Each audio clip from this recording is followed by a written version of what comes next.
어, 지난 14주간 우리가 히브리서 말씀을 통해서 함께 하나님의 우리를 향하신 그 풍성한 은혜를 함께 나누었습니다. 이제 오늘 그 히브리서 강의 마지막 시간, 여러분 모두에게 은혜가 있기를 빕니다 라는 제목으로 하나님 은혜를 나누기를 원합니다. 모든 책이 그러하듯이, 편지의 내용이 그러하듯이 처음과 나중은 굉장히 중요한 내용들로 구성이 되어 있는데요. 말 그대로 히브리서, 히브리 민족들에게 쓴 편지이다 보니까 오늘 그 모든 편지의 마무리가 되는 이 13장의 내용이 어떻게 보면 히브리 기자가 마지막 유언처럼 이야기하는 듯한 아주 중요한 결론의 내용들이 이 13장 안에 기록되어 있습니다. 그 기록의 첫 절 앞에 우리가 보고 있는 성경에 보면 그 말씀의 문맥의 내용들을 작은 소제목으로 달고 있는데, 그 소제목을 보니까 이렇게 표현이 되어 있어요. 하나님이 기뻐하시는 제사. 우리의 언어로 표현하자면 하나님이 기뻐하시는 예배라고 볼 수 있을 텐데, 그 하나님이 기뻐하시는 예배가 뭔가, 하나님이 기뻐하시는 예배자의 삶은 무엇인가, 오늘 본문 1절로 3절 말씀이 그 이야기를 하고 있습니다. 1절로 3절 말씀 우리 한 목소리로 읽도록 하겠습니다. 시작. 서로 사랑하기를 계속하십시오. 나그네를 대접하기를 소홀히 하지 마십시오. 어떤 이들은 나그네를 대접하다가 자기들도 모르는 사이에 천사들을 대접하였습니다. 감옥에 갇혀있는 사람들을 생각하되 여러분도 함께 갇혀있는 심정으로 생각하십시오. 여러분도 몸이 있는 사람이니 학대받는 사람들을 생각해 주십시오. 아멘. 하나님이 기뻐하시는 예배 첫 번째는 형제 자매 사랑을 실천하는 것입니다. 형제 자매 사랑을 실천하는 것, 그것은 주님이 우리에게 주신 새 계명이기도 하고요. 그리고 우리 그리스도인들에게 있어서 사랑은 선택이 아닌 의무입니다. 그리고 사랑은 말로 하는 것이 아니라 행함으로 하는 것이다. 이미 우리가 성경을 통해서 다 배운 내용들이에요. 우리 각 사람의 물질의 정도는 다 다릅니다. 물질이 많은 사람도 있고 적은 사람도 있어요. 그런데 사랑은 행함이 뒤따른다고 하니까 결국에는 그 물질이 작용될 수밖에 없겠죠. 물질이 많고 적은 것은 상관이 없는데 주신 것 안에서 나누고 베푸는 것은 참 사랑의 외면이 됩니다. 외면, 익스테리어. 그러니까 우리가 실제 내가 사랑을 가지고 있는 존재라면 그 사랑을 나누는 것이 그 사람의 실제적 믿음의 외면을 갖는다라는 거예요. 말로만 사랑한다고 하는데 보금보금 말하는데 정작 자신의 지갑을 열지 않는 것만큼 타인으로 하여금 괴리감을 느끼는 사람은 없을 거예요. 또한 어려움에 처한 사람, 학대받는 사람을 각별히 챙기는 것은 우리가 마태복음에서도 모두 그것이 주님께 하는 행위다. 우리가 어려운 사람을 도왔을 때 우리는 실제적으로 어려운 사람을 도운 것 같지만 하나님은 그것을 어떻게 받으신다고요? 주님을 도운 것으로 받으신다라는 거예요. 이 모든 사랑의 섬김이 하나님이 기뻐하시는 예배라는 거예요. 그러니까 저와 여러분들이 참 예배자로 살고 싶어 하시잖아요. 그랬을 때 참 예배자가 뭐냐? 그냥 주일날 11시에 와서 예배 보고 예배 참석하고 그런 것이 참 예배자가 아니라 이것은 그냥 공동체의 신앙 고백을 확인하는 자리일 뿐, 실제 우리가 하나님이 기뻐하시는 삶의 예배는 우리가 살아가는 삶의 자리에서 하는 것인데, 그 삶의 자리에서 하는 하나님이 기뻐하시는 예배 첫 번째는 이처럼 형제 자매 사랑을 실천하는 것. 아유, 내가 좀 사랑을 베풀어야지 생각하는 것은 인테리어, 내면이라면 그것이 드러나는 익스테리어, 외면은 그것을 실질적으로 공급하고 어려운 사람들을 돕고 사랑하는 공동체에게 밥을 사고 커피를 사고 이런 것들이 실질적인 사랑이다라는 것입니다. 두 번째는요, 결혼의 순결을 지키는 것이다, 이렇게 설명을 하고 있어요. 4절 말씀에 보니까 모두 혼인을 귀하게 여겨야 하고 잠자리를 더럽히지 말아야 합니다. 음행하는 자와 간음하는 자는 하나님의 심판을 받을 것입니다.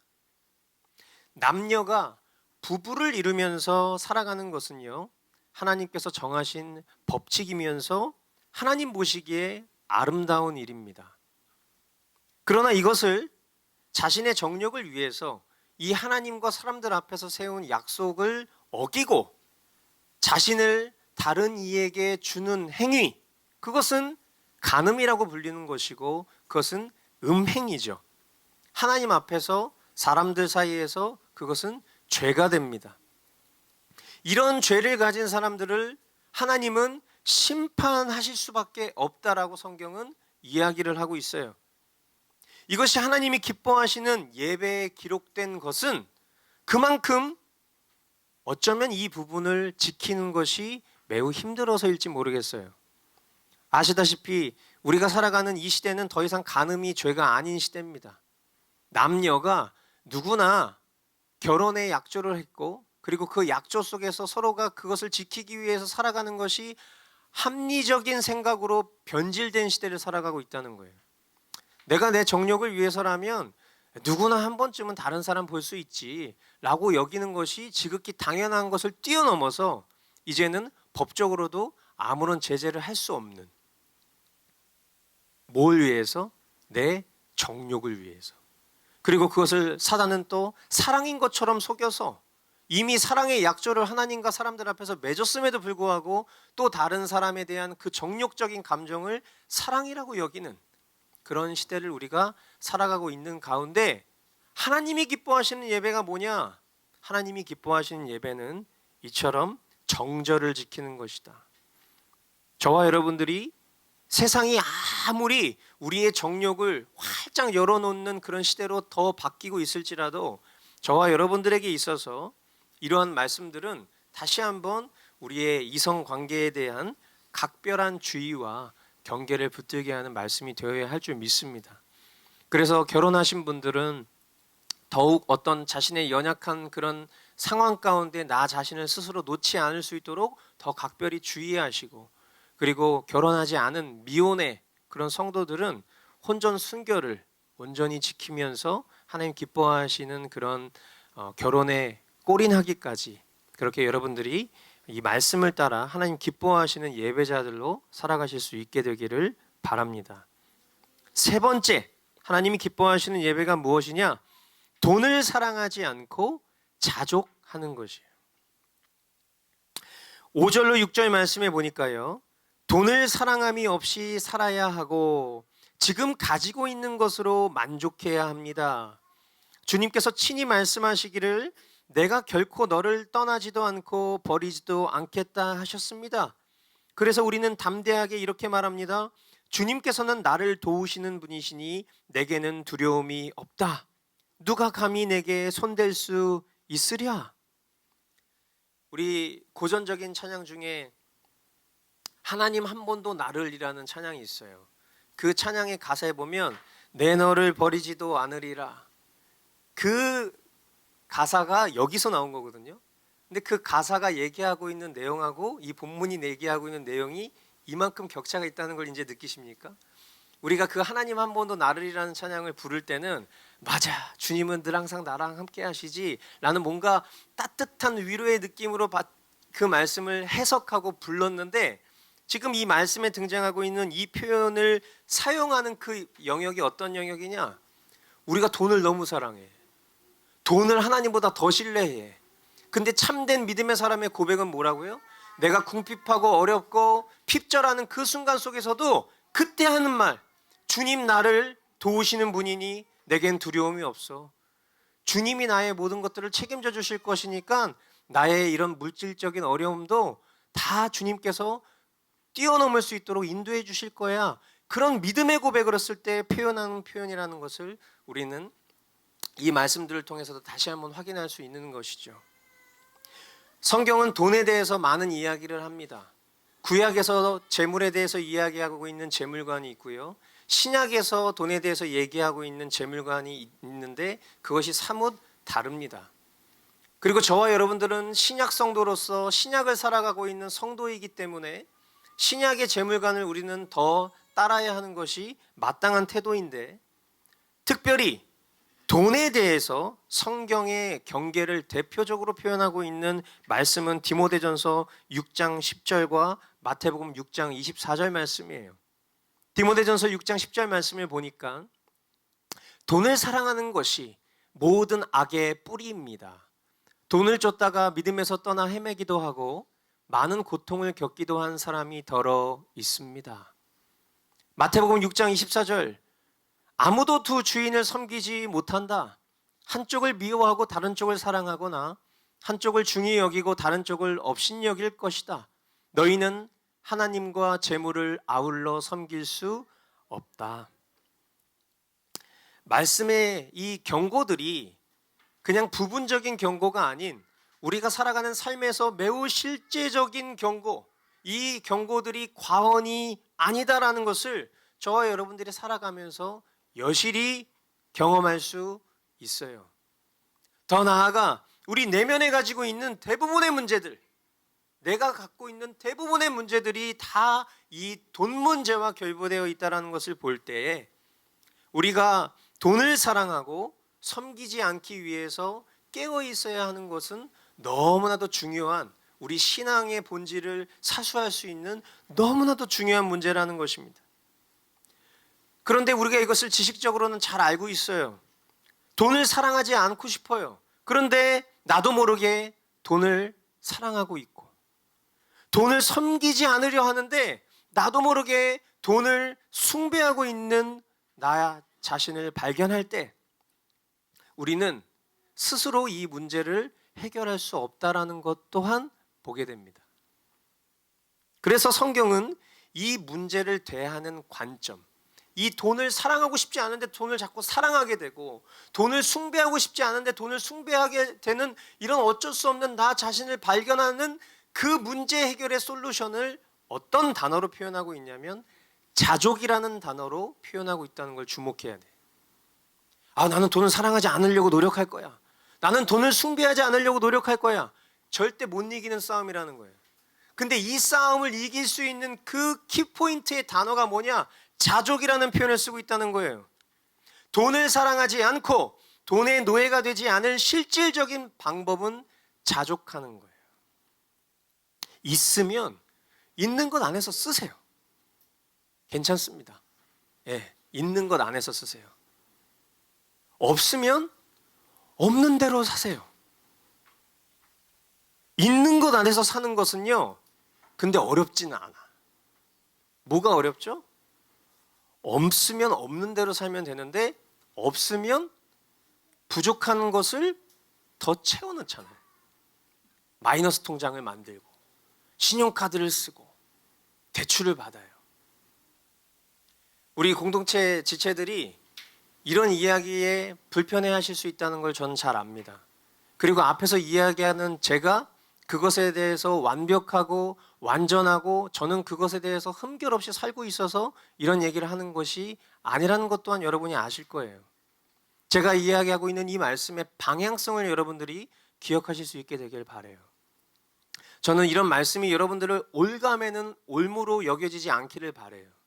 그리고 이것이 뭔가 여러분들이 추구하는 삶을 고압적으로 누르는 것처럼 여러분들 심령에 받아들여지지 않기를 바라요.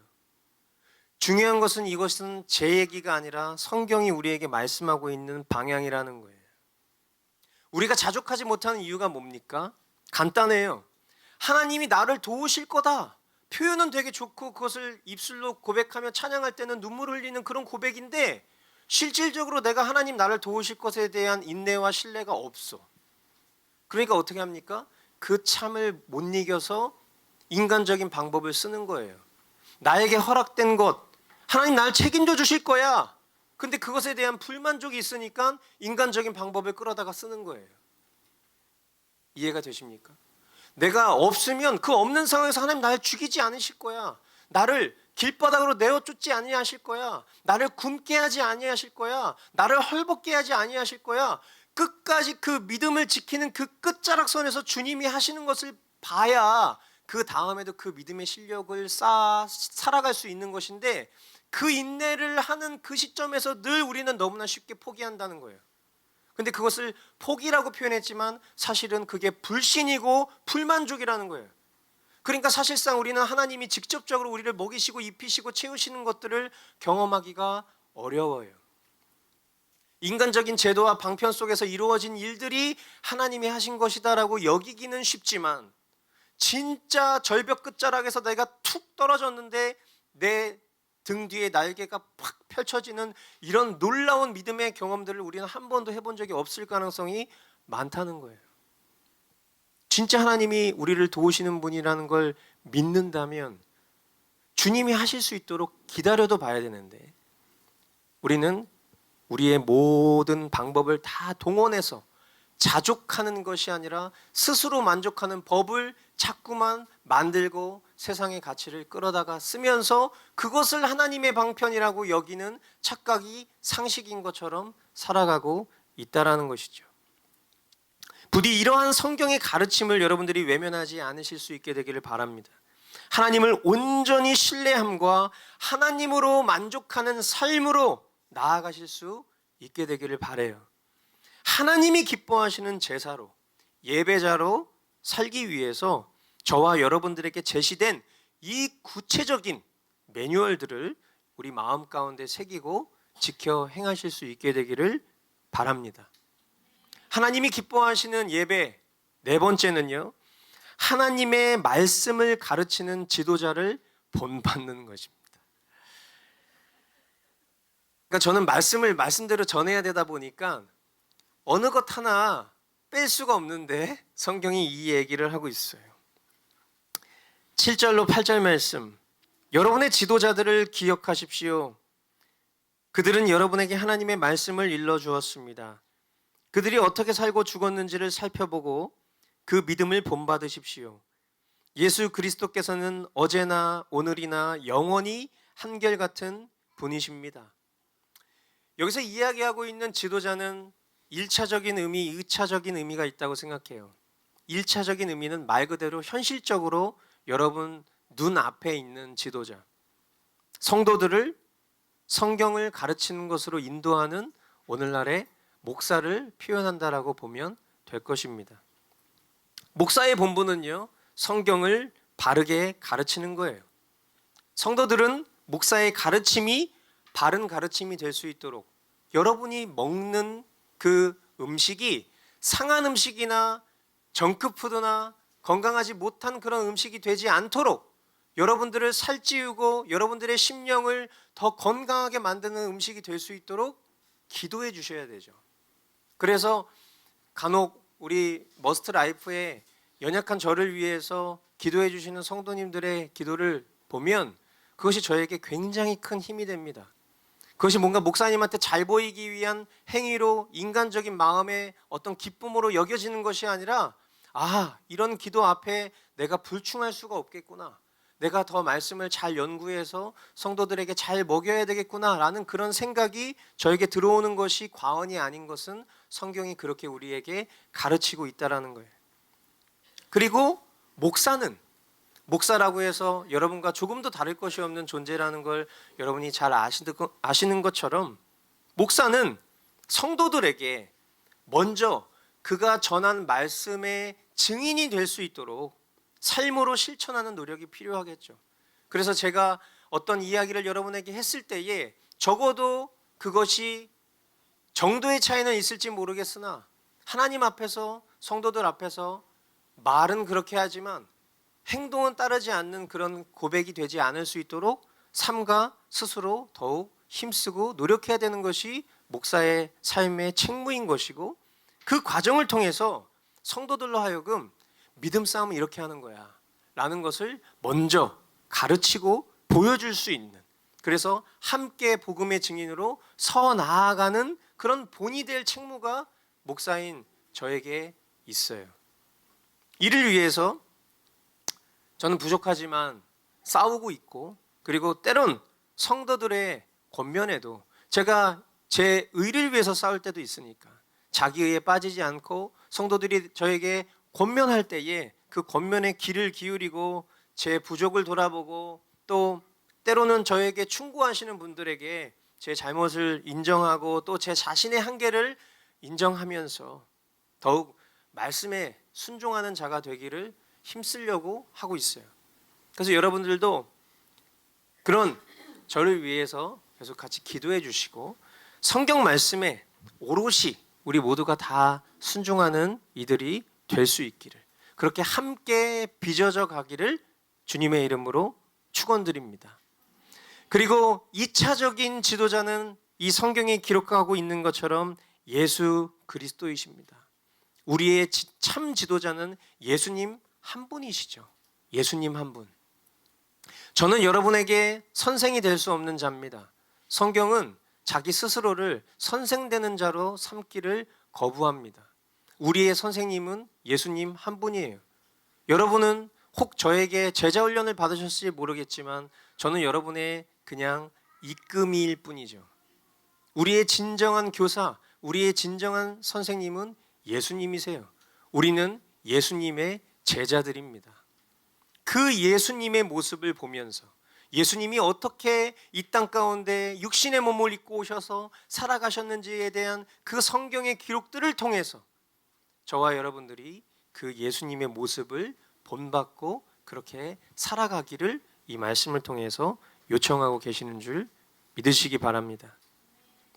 이렇게 하나님께서 기뻐하시는 예배자로 살아가는 그 삶에 대해서 네 가지로 히브리서 이 말씀을 통해서 8절까지 이야기를 하고 그리고 이어지는 9절 말씀부터 또 계속해서 권면을 하는데요.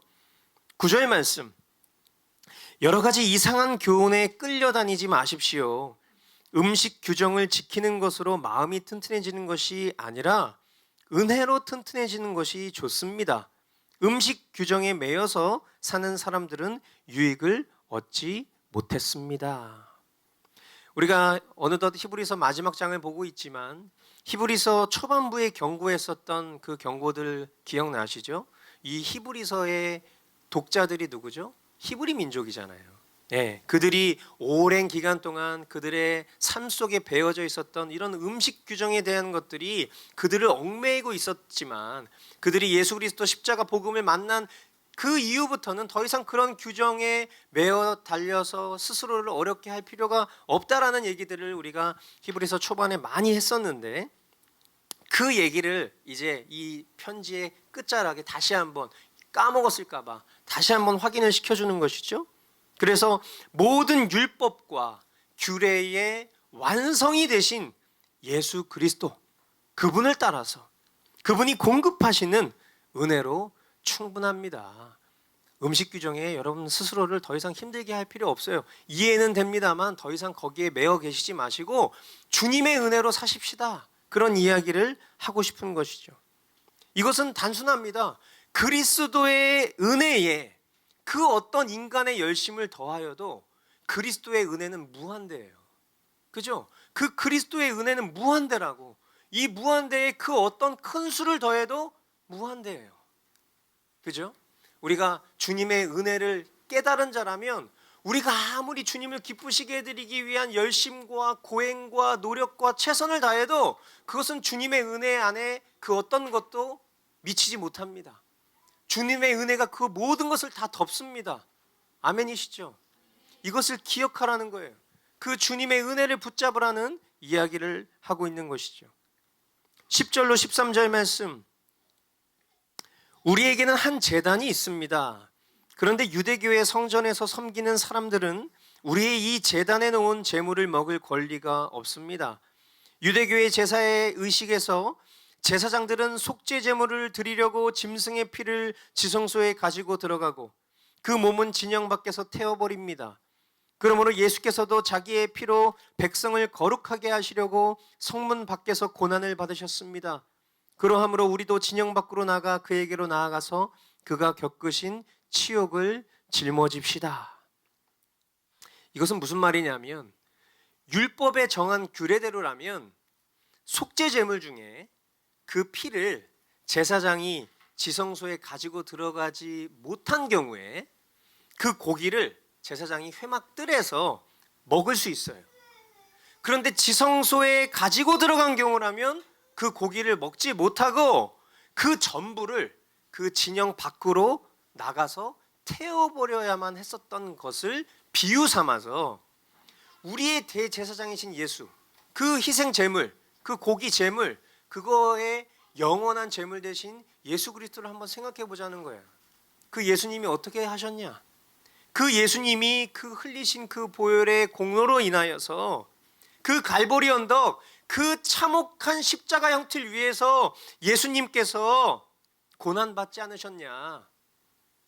우리가 그 예수님의 고난 때문에 영원한 생명을 얻은 사람이라면 우리도 그 고난에 동참해야 되는 것이 마땅하지 않겠냐? 그 거칠고 험한 십자가의 길을 동행하는 그런 삶을 사는 것이 복음과 운명을 함께한 자의 마땅한 삶이 아니겠는가?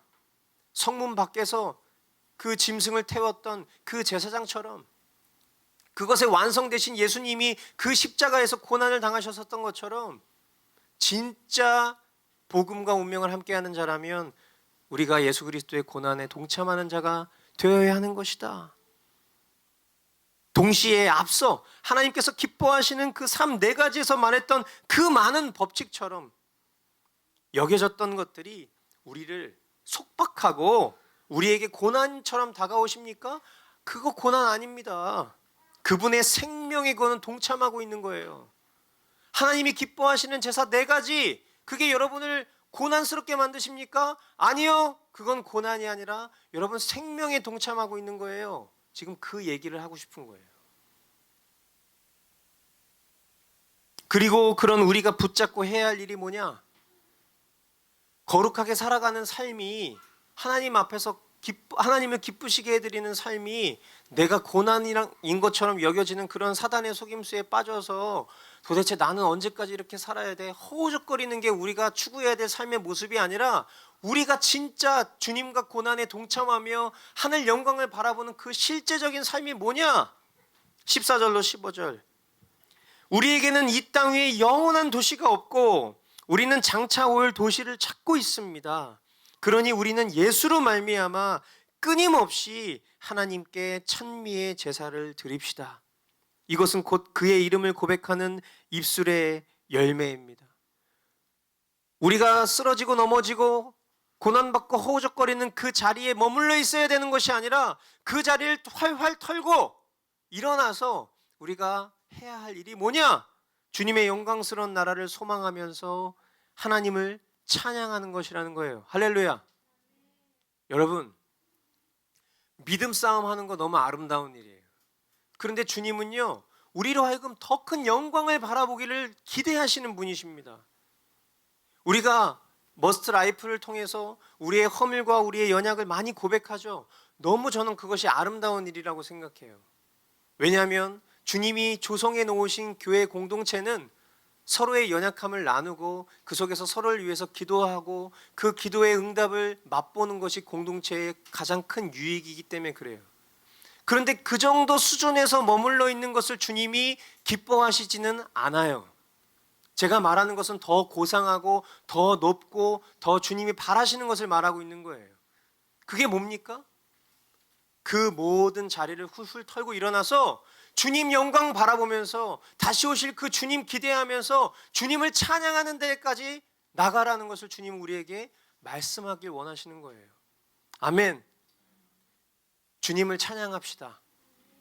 주님이 우리 가운데 행하실 일들을 기대하며 주님을 높여드립시다.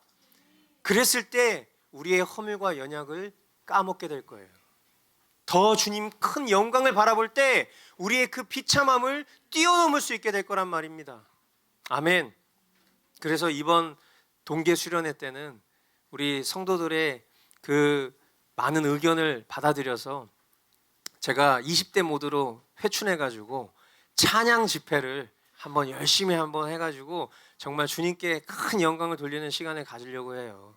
예, 이제 늙어가지고 박자도 못 맞고 목소리도 이제 성대 결절이 그냥 고질병이 돼서 제 아내가 여보 목소리가 점점 갈수록 가늘고 얇아지고 있어.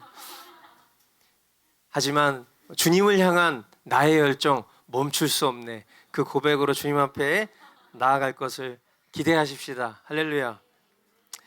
히브리 기자는요, 다시금 이 16절로 19절 말씀을 통해서 오늘 본문 서두에 그 하나님이 기뻐하시는 제사가 무엇인지에 대해서 다시 한번 재차 당부하는데, 이 부분은 같은 내용이니까 넘어가겠습니다. 그리고 이제 이어지는 20절 이하가 마지막 이 히브리서 편지의 모든 결론과도 같은 마지막 축복과 작별 인사의 내용인데요. 20절로 21절 말씀 우리 한 목소리로 함께 읽도록 하겠습니다. 시작. 영원한 언약의 피를 흘려서 양분에 대한 목자가 되신 우리 주 예수를 죽은 사람들 가운데서 이끄신 평화의 하나님이 여러분을 온갖 좋은 일에 어울리게 하든지 해주셔서 자기의 뜻을 행하게 해 주시기를 빕니다. 또 하나님께서 예수 그리스도로 말미암아 우리 가운데 자기가 기뻐하시는 바를 이루시기를 빕니다. 예수 그리스도께 영광이 영원 무궁히 있기를 빕니다. 아멘. 우리 각 사람의 기호는 다 다릅니다.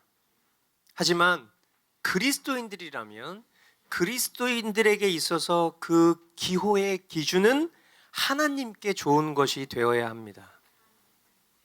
하지만 우리는 참 연약하고 죄를 사랑하는 존재인지라 하나님의 뜻을 추구하는 열심을 금방 잃어버리고 어느 순간 정신 차려놓고 보니까 나에게 좋은 것을 추구하고 있는 그런 모습을 발견할 때가 있어요.